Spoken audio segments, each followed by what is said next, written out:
വിദ്യാഭ്യാസ സ്ഥാപനങ്ങൾക്ക് അവധി പ്രഖ്യാപിച്ചുകൊണ്ടുള്ള ഏറ്റവും പുതിയ അറിയിപ്പാണ് ഈ മണിക്കൂറുകളിൽ പുറത്തു വന്നിരിക്കുന്നത്. എല്ലാവിധ അവധി അറിയിപ്പുകളും ആദ്യം തന്നെ നിങ്ങളിലേക്ക് എത്തുന്നതിനായി ഈ ചാനൽ സബ്സ്ക്രൈബ് ചെയ്യാനും ഇൻഫർമേഷൻ കൂടുതൽ ആളുകളിലേക്ക് എത്തുന്നതിനായി വീഡിയോ ലൈക്ക് ചെയ്ത് കാണാനും മറക്കാതിരിക്കുക. സംസ്ഥാനത്ത് തൃശൂർ, പാലക്കാട്, മലപ്പുറം, കോഴിക്കോട്, വയനാട്, കണ്ണൂർ, കാസർഗോഡ് ജില്ലകളിൽ ശക്തമായ മഴ തുടരുന്ന സാഹചര്യത്തിൽ ഇന്ന് യെല്ലോ അലർട്ട് പ്രഖ്യാപിച്ചിട്ടുണ്ട്. ഇതേസമയം നാളെ കണ്ണൂർ, കാസർഗോഡ് ജില്ലകളിലും യെല്ലോ അലർട്ട് പ്രഖ്യാപിച്ചിട്ടുണ്ട്.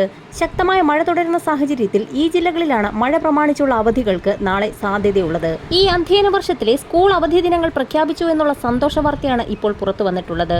ഒന്നാം പാദ പരീക്ഷകൾ ഓഗസ്റ്റ് 20 ആരംഭിച്ച് ഓഗസ്റ്റ് 27 അവസാനിക്കും. സ്കൂളുകളിലെ ഓണാഘോഷ പരിപാടികൾ ഓഗസ്റ്റ് 28 നടക്കും. സ്കൂളുകളിലെ ഈ വർഷത്തെ ഓണാവധി ഓഗസ്റ്റ് 29 ആരംഭിക്കുമെന്ന് വിദ്യാഭ്യാസ മന്ത്രി അറിയിച്ചു. അവധിക്ക് ശേഷം സെപ്റ്റംബർ 8 സ്കൂളുകൾ വീണ്ടും തുറക്കും. ഇതോടൊപ്പം തന്നെ ഈ വർഷത്തെ ക്രിസ്തുമസ് അവധി ഡിസംബർ 19 മുതൽ ആരംഭിക്കും. അവധി കഴിഞ്ഞ് ഡിസംബർ 29 സ്കൂളുകൾ വീണ്ടും തുറക്കും.